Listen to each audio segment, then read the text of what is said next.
میں قرآن کریم کی ایک مشہور آیت تلاوت کرنے کا شرف حاصل کیا جس میں اللہ فرماتا ہے قُلْ هَلْ يَسْتَوِي الَّذِينَ يَعْلَمُونَ وَالَّذِينَ لَا يَعْلَمُونَ کہ اے محبوب تو فرما دو کہ جاننے والے اور نہ جاننے والے دونوں ہرگز برابر نہیں ہو سکتے۔ اب حضرات، حالانکہ قرآن کریم فرقان حمید کی آیت مجھے اس وقت اللہ کے ولیوں کے تعلق سے اور کرامت بزرگان دین بیان کرنا تھا، مگر مجھ سے پیشتر حضرت علامہ عبدالقدوس صاحب قبلہ، حضرت علامہ غلام مجتبیٰ ارشد رشیدی صاحب قبلہ کو آپ نے سماعت کیا ہے۔ ظاہر سی بات ہے کہ کرامات اولیاء کرام اور مناقب بزرگان دین آپ نے سماعت کیا ہوگا، مگر میرے بعد حضرت علامہ عادل اختر نونی کا خطاب آپ کو سماعت کرنی ہے۔ میں زیادہ وقت نہیں لوں گا کیونکہ قرآن کریم میں اللہ نے کہا کہ اے محبوب تم کہہ دو کہ جاننے والے اور نہ جاننے والے دونوں ہرگز برابر نہیں ہو سکتے۔ آج حضرت بابا اسلام الدین شاہ وارثی رحمۃ اللہ علیہ کے عرس میں ہم لوگ آئے ہیں۔ عرس میں آنے کا مطلب اور مقصد کیا ہوتا ہے؟ عرس میں آئے ہوئے لوگوں کو بار بار نقیب جلسہ، صدر جلسہ، قائد جلسہ، شورائے کرام، خطیب اہل سنت بار بار اپنی تقریر اور اپنے جملوں کے ذریعے سے آپ کو کہتے ہیں کہ ادب کے ساتھ بیٹھ جائیے۔ اللہ کے ولی کی بارگاہ میں ہم اور آپ آئے ہیں، تھوڑا ادب کے ساتھ آپ دھیرج ہو کر کے سماعت کیجئے، تھوڑا با ادب ہو کر کے سماعت کیجئے۔ یہ بار بار کہا جاتا ہے، مگر آج قوم مسلم میں ایک نہیں انیک خامیاں ہیں، کئی برائیاں پائی جاتی ہے۔ آپ دیکھیں ہماری ملت میں، ہمارے مسلمان طبقے میں ایک طرف جوانوں کا طبقہ ہے، ایک طرف بوڑھوں کا طبقہ ہے، ایک طرف بچوں کا طبقہ ہے۔ پھر اگر اسے دو طریقے سے تقسیم کیا جائے تو مرد اور عورت میں یہ دو حصے تقسیم ہوتے ہیں۔ کوئی حصہ، کوئی طبقہ یہ گناہ کرنے میں کم نہیں ہے۔ ہم اور آپ آئے دن گناہ پہ گناہ، غلطیوں پہ غلطی کرتے جا رہے ہیں، مگر احساس نہیں ہو رہا ہے۔ ہم غلطی کو اعتراف نہیں کرنا چاہتے ہیں، غلطی کو تسلیم نہیں کرنا چاہتے ہیں، گناہوں کو چھوڑنا نہیں چاہتے ہیں۔ آخر اس کی وجہ کیا ہے کہ غلط چیزیں ہمارے اندر جلدی آ جاتی ہے، صحیح چیزوں پر عمل کرنا بڑا دشوار ہو جاتا ہے۔ آئیے حضرات، اس کی سب سے بڑی کمی اور سب سے بڑی خامی جو ہے ہماری ملت میں، ہمارے معاشرے میں، وہ یہ ہے کہ آج ہمارا معاشرہ، آج ہمارا سماج، آج ہماری نسلوں میں دینی تعلیم کمزور ہے۔ علم دین سے ہم اور آپ دور ہو چکے ہیں، علم دین سے ہم نے اپنے آپ کو کوسوں دور کر چکا ہے۔ اگر علم ہوتا، دینی کا علم جانتے، پڑھنے لکھنے کا شوق ہوتا، اگر ہم اپنے مذہب کو، اپنے دین کو، شریعت کو جاننے کی کوشش کرتے تو ظاہر سی بات ہے کہ علم کے ذریعے سے اپنی اصلاح کرنے کی کوشش کرتے، اپنے اندر کی خامیاں، کمیوں کو ہم دور کرنے کی کوشش کرتے۔ آج ہمیں ضرورت آن پڑی ہے کہ ہم خانقاہوں سے بھی جڑیں، اپنے آپ کو تعلیم گاہوں سے بھی اپنے آپ کو جوڑیں، علماء سے بھی جوڑیں۔ قرآن کریم نے علم کی بڑی فضیلتیں بیان کی ہے، ہمیں علم سے اپنا رشتہ مضبوط جوڑنا چاہیے، ہمارا علم سے رشتہ مضبوط ہونا چاہیے۔ آج جو سماج اور معاشرے میں ہر طرح کی برائیاں پائی جاتی ہے، اس کی واحد مثال اس لیے قائم کی جاتی ہے کہ آج ہمارے معاشرے میں ہر طبقے کے لوگ جو ہے علم دین سے اپنے آپ کو دور کیے ہوئے ہیں۔ اب اس سماج سے، اس معاشرے سے یہ برائیاں کیسے ختم ہوگی؟ ہمیں چاہیے کہ ہم اپنے محلے میں، اپنے گاؤں میں مکتب کا انتظام کریں، اپنے محلے کی مسجدوں میں 5 وقتہ نماز کے لیے صحیح امام کا انتخاب کرے تاکہ ہمارا بچہ انتخاب شدہ امام کے ذریعے سے، منتخب شدہ مکتب کے مولانا کے ذریعے سے ہمارے بچے کو قرآن حدیث کی بات آسانی سے سیکھنے کو مل جائے، اور ہمارے محلے میں جماعت کے ساتھ نماز ہو اور میرا بچہ نماز بھی پڑھے، ہم بھی نماز پڑھے، اور دین اور شریعت کی باتیں سیکھنے اور سکھانے میں آسانی ہو۔ تو آج ہمیں ضرورت ہے کہ علم سے اپنا رشتہ جوڑیں، علم سے اپنے آپ کو جوڑیں۔ علم دین کیا ہے؟ آج ہماری ماں بہنیں بڑی تعداد میں آئی ہوئی ہے، ان کے حوالے سے میں چند باتیں کر کے رخصت ہونا چاہتا ہوں۔ اسلام میں زیادہ سختی نہیں ہے۔ ہم لوگ کہتے ہیں کہ اسلام میں بڑی سختی ہے، اسلام میں مولانا کے پاس جائیے تو علم بڑا سخت کر کے پیش کرتے ہیں، عمل کرنا بڑا دشوار ہوتا ہے۔ نہیں نہیں، ہمارے دین اور شریعت میں زبردستی نہیں ہے، اس میں سختی نہیں ہے۔ اگر آپ عمل کرنا چاہے، مثال کے طور پر جو آدمی 12 مہینہ نماز پڑھتا ہے، اب اسے جنوری ہو کہ دسمبر ہو کہ فروری ہو، چاہے وہ کتنوں بھی سرد مہینہ کیوں نہ ہو، اگر اسے فجر کے وقت غسل واجب ہو جائے، غسل فرض ہو جائے، پھر بھی وہ کڑکتے سرد میں، ٹھنڈی کے موسم میں بھی غسل کرتا ہے، پاکی حاصل کرتا ہے اور اللہ کی بارگاہ میں نماز کے لیے کھڑا ہو جاتا ہے۔ جو آدمی اللہ کے لیے اپنے آپ کو وقف کر دیتا ہے، اللہ کی مرضی کے لیے جو کام کرتا ہے، اللہ کی رضا کے لیے جو کچھ کرتا ہے، اس میں اللہ تعالیٰ غیب سے مدد فرماتا ہے۔ یقیناً جو آدمی 12 مہینہ نماز پڑھتا ہے اور اللہ کے لیے پڑھتا ہے تو اس میں عمل کرنے میں کوئی دشواری نہیں ہوگی۔ اب جو آدمی نماز پڑھتا ہی نہیں ہے تو ظاہر سی بات ہے کہ اسے دسمبر میں نماز پڑھنے کے لیے بولیں، جنوری میں نماز پڑھنے کے لیے بولیں، فروری میں نماز پڑھنے کے لیے بولیں تو وہ کہے گا یار ٹھنڈی بہت ہے، سردی بہت ہے، اس ٹھنڈ کے موسم میں کیسے غسل کروں گا، میں رضائی سے کیسے نکلوں گا، مجھے ٹھنڈ لگ جائے گی، مجھے سردی لگ جائے گی۔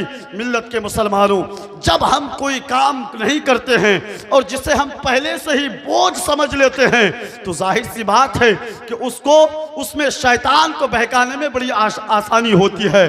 شیطان ہمیں آسانی کے ساتھ بہکا دیتا ہے، شیطان بھی ہمارا پیر دباتا ہے، ہمیں ورغلاتا ہے، ہمارے سر کو سہلاتا ہے، ہمیں رضائی کے اندر رہنے کے لیے ہمیں مشورہ دیتا ہے، ہمارے دل پہ قبضہ کرتا ہے۔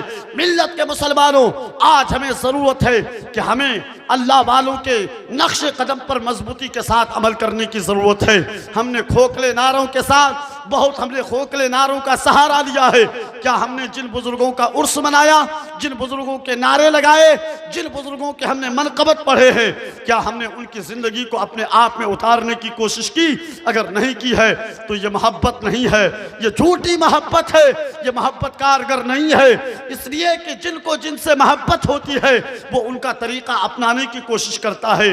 یہ دنیاوی مزاج ہے کہ اگر ہم کسی سے محبت کرتے ہیں، کسی کا طریقہ ہمیں اچھا لگتا ہے تو وہ کیسی گھڑی پہنتا ہے، کس انداز کا بال لگتا ہے، کس طریقے کا لباس پہنتا ہے، وہ ساری چیزوں کو اپنے اندر کاپی کرنے کی کوشش کرتا ہے۔ تو ہم نے غریب نواز سے محبت کیا ہے، ہم نے صابر پاک سے محبت کیا ہے، ہم نے دیوا کے سرکار سے محبت کیا ہے، ہم نے امام عشق محبت سے محبت کیا ہے۔ تو ہم نے جب بزرگوں سے محبت کیا ہے تو بزرگوں کی محبت کا تقاضا تو یہ ہے کہ ہم 5 وقتہ نماز پڑھیں، شریعت کو مضبوطی سے فالو کریں، شریعت پر مضبوطی سے چلنے کی کوشش کریں۔ آج ملت کے مسلمانوں، آج ہمیں رونا اس بات کا ہے کہ جب کوئی نعت خواں آتا ہے تو اچھل کر کے نعتیں بھی سنی جاتی ہے، ڈانٹ بھی دیا جاتا ہے۔ جس مسجد کے امام کے ذریعے سے وضو کا مسئلہ سیکھنے کو ملتا ہے، نماز کا طریقہ سیکھنے کو ملتا ہے، غسل کے فرائض و واجبات سیکھنے کا طریقہ حاصل ہوتا ہے، جس کے ذریعے سے ایمان اور عقیدے اور ضروریات دین سیکھنے کو ملتا ہے، ہم جب اس تقریر کی باری آتی ہے تو ایسے وقت میں ہم چاہے تو چائے نوشی کے لیے چلے جاتے ہیں یا دوستوں سے چکلس کرنے کے لیے چلے جاتے ہیں۔ تقریریں ہمیں اچھی نہیں لگتی ہے۔ کچھ لوگ کہتے ہیں کہ مولوی لوگ دین کو سختی کر کے پیش کرتے ہیں۔ میں نے پہلے کہا جو لوگ جس بات پر عمل نہیں کرتا ہے اس کو بڑا کٹھن محسوس ہوتا ہے، اس پر عمل کرنا اسے بڑی دشواری ہوتی ہے۔ مثال کے طور پر حضرت علامہ عبدالقدوس صاحب بیٹھے ہیں، حضرت علامہ عادل اختر نوری صاحب ہیں، حضرت حافظ و قاری سرفراز صاحب ہیں، اولیاء جامع مسجد کے امام حضرت مولانا انتخاب عالم رضوی ہیں۔ ان تمام علماء سے پوچھیں کہ جیسے مثال کے طور پر آج جوانوں کا طبقہ چھوڑیے، بوڑھے لوگوں کا طبقہ دیکھیے، بوڑھا لوگ جن کی داڑھی سفید ہو گئی، جن کے بال سفید ہو گئے، آج آپ کا بھی مشاہدہ ہوگا، میں نے بھی بارہا دیکھا ہے کہ نائی کے پاس بیٹھ کر کے، سیلون میں بیٹھ کر کے اپنے بال کو ڈائی کرتا ہے، اپنے داڑھی کو کالی کرنے کی کوشش کرتا ہے، کالی مہندی لگواتا ہے۔ کیوں لگواتے ہیں صاحب؟ اس لیے کہ مجھے سمجھی کہ یہاں جانا ہے، مجھے مہمان نوازی کرنے کے لیے جانا ہے، مجھے مہمان جانا ہے۔ یعنی آدمی ایک دوسرے سے ملنے کے لیے جاتا ہے، تو اپنے بال کو کالا کرتا ہے، داڑھی کو کالا کرنے کی کوشش کرتا ہے۔ ملت کے مسلمانوں، اب حضرت علامہ عبدالقدوس صاحب سے پوچھیں، حضرت علامہ عادل صاحب سے پوچھیں، ان مقدس علماء کرام سے پوچھیں کہ اس کالی مہندی کا استعمال کیا ہے۔ امام اہل سنت اعلیٰ حضرت امام احمد رضا خان فاضل بریلوی علیہ الرحمت و رضوان نے اس کالی مہندی کے تعلق سے فرمایا کہ جو کالی مہندی لگاتا ہے گویا کہ اس کی نماز ہی نہیں ہے، بلکہ وہ پاکی حاصل ہی نہیں کر پاتا ہے، اس کی نماز ہی نہیں ہے۔ گویا کہ امام اہل سنت نے فرمایا اس کالی مہندی کا لگانا ناجائز ہے، جب یہ جائز ہی نہیں ہے۔ اب حضرت مولانا انتخاب سے پوچھیں گے، حضرت علامہ عبدالقدوس صاحب سے پوچھیں گے تو یہ تو آپ کو ناجائز بتائیں گے۔ اب آپ کو عمل کرنا دشوار ہوگا تو آپ اگر کہیں کہ ان مولویوں نے دین کو دشوار کر دیا ہے تو یہ آپ کی کم نصیبی ہے، کیونکہ آپ شریعت پر کم چلنا چاہتے ہیں، سوچتے ہیں کہ طبیعت جو ہماری کہہ رہی ہے اسی پر عمل ہو جائے تو یہ بہت کمال کی بات ہو جائے گی۔ نہیں، بلکہ اپنی طبیعت کو مار کر کے جو انسان شریعت پہ چلتا ہے وہی کامیاب انسان کہلاتا ہے۔ غربت پسند ہے، مفلسی پسند ہے، غریبی ہمیں پسند ہے، مگر ملت کے مسلمانوں ہمیں کبھی بے دینی اور غیر طریقے سے ہمیں اپنے آپ کو رہ کر کے زندگی گزارنا نہیں چاہیے، کیونکہ جو ایمان کی سلامتی کے ساتھ، عقائد کی درستگی کے ساتھ اعمال صالحہ کر کے جو دنیا سے چلا جاتا ہے یقیناً وہی کامیاب انسان کہلاتا ہے۔ ملت کے مسلمانوں، میں نے جس آیت کریمہ کو اپنا موضوع سخن بنایا اس پر میں نے تبصرہ ابھی کر نہیں پایا، مگر میری ماں بہنیں آئی ہے تو اسلام کا میں نظریہ دے کر کے ان سے میں حضرت قائد اہل سنت مولانا انتخاب عالم رضوی سے اجازت لے کر کے میں اپنی تقریر ختم کر دوں گا۔ آئیے، سرکار دو عالم صلی اللہ علیہ وسلم نے فرمایا کہ علم حاصل کرو ماں کی گود سے لے کر کے قبر کی گود تک، علم حاصل کرو ماں کی گود سے لے کر کے قبر کی گود تک۔ میری ماں بہنیں آپ غور سے سنیں، اللہ کے نبی سرکار دو عالم صلی اللہ علیہ وسلم نے فرمایا علم حاصل کرو ماں کی گود سے لے کر کے قبر کی گود تک۔ آج ہم نے اپنے معاشرے کو کس طریقے سے بگاڑا ہے، مرد تو مرد، عورتیں بھی کم نہیں ہیں، جوان بھی کم نہیں ہیں، بوڑھے بھی کم نہیں ہیں، ہر طبقے کے لوگ اپنے اپنے انداز میں شان اور فخر کے ساتھ گناہ کرتے ہوئے نظر آتے ہیں۔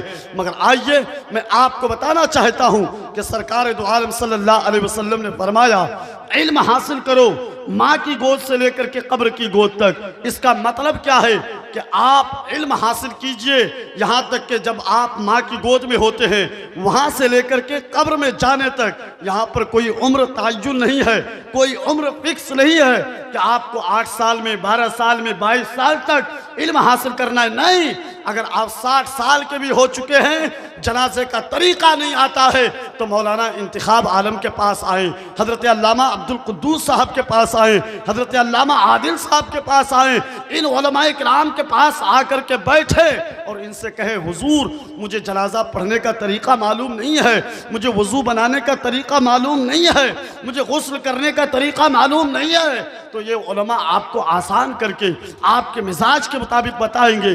جب آپ کوشش کریں گے تب۔ اب میری ماں بہنوں سے گزارش ہے کہ اللہ کے نبی نے فرمایا کہ علم حاصل کرو ماں کی گود سے لے کر کے قبر کی گود تک۔ یہاں پر ایک بات میں کہوں گا کہ ماں باپ جتنے اچھے ہوتے ہیں، ماں باپ جتنے اچھے ہوتے ہیں اس کا پورا طرز، پورا طریقہ اس اولاد پر خود بخود آ جاتا ہے۔ ہمیں اس بات پر غور کرنا ہے کہ ہمیں دعا تعویذ پر کم بھروسہ کرنا ہے۔ میں نہیں کہتا ہوں کہ دعا تعویذ مت کیجئے، دعا تعویذ بھی ضرورتاً کیجئے، مگر آپ جس طریقے سے اچھے ہوں گے آپ کا بیٹا بھی اچھا ہوگا، آپ کی بیٹی بھی اچھی ہوگی۔ اگر آپ نماز پڑھیں گے، آپ تقوی شعار ہوں گے، آپ دینی تعلیم سے محبت کریں گے، آپ شریعت پر فخر کے ساتھ چلیں گے تو آپ کا بیٹا، آپ کی بیٹی، آپ کی اولادیں آپ کو دیکھ کر کے دھیرے دھیرے آپ کے نقش قدم پر چلنے کی کوشش کریں گے۔ یقیناً نسلوں میں خود بخود تبدیلی آئیں گی، سماج بدلے گا، معاشرہ بدلے گا، اور ہم پھر یہ کہنے پر فخر محسوس کریں گے کہ ہمارا معاشرہ اسلامی معاشرہ ہے، ہمارا سماج اسلامی سماج ہے۔ تو ظاہر سی بات ہے کہ جب ماں باپ اچھے عمل کریں گے تو اس کا اثر اس کے ماں باپ کہ اب اس کے ماں باپ کے اعمال کے اثرات ان بچوں پر ضرور پڑے گا۔ تو ہمیں چاہیے کہ ہم پہلے اچھے ہو جائیں، ہم پہلے بہتر ہو جائیں، تاکہ ہمارے بچے خود بخود اچھے ہونے لگے۔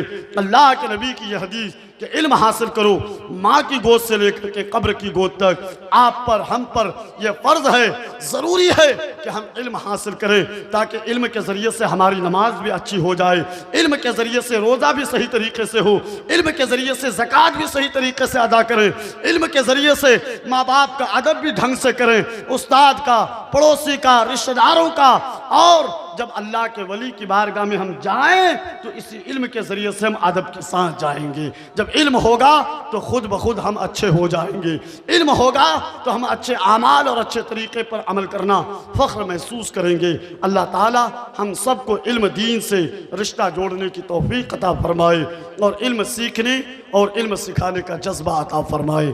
کہنے سننے میں جوش خطابت میں کسی قسم کی غلطی ہوئی ہو تو میں توبہ کرتا ہوں، آپ بھی توبہ کریں۔ اللہ توبہ کرنے والوں کو بہت زیادہ پسند فرماتا ہے۔ بابا سے بلند توبہ کریں، استغفر اللہ ربی من کل ذنب و اتوب الیہ۔ بابا سے بلند کلمہ شریف پڑھیں، لا الہ الا اللہ محمد الرسول اللہ صلی اللہ تعالی علیہ وسلم۔ السلام علیکم ورحمۃ اللہ۔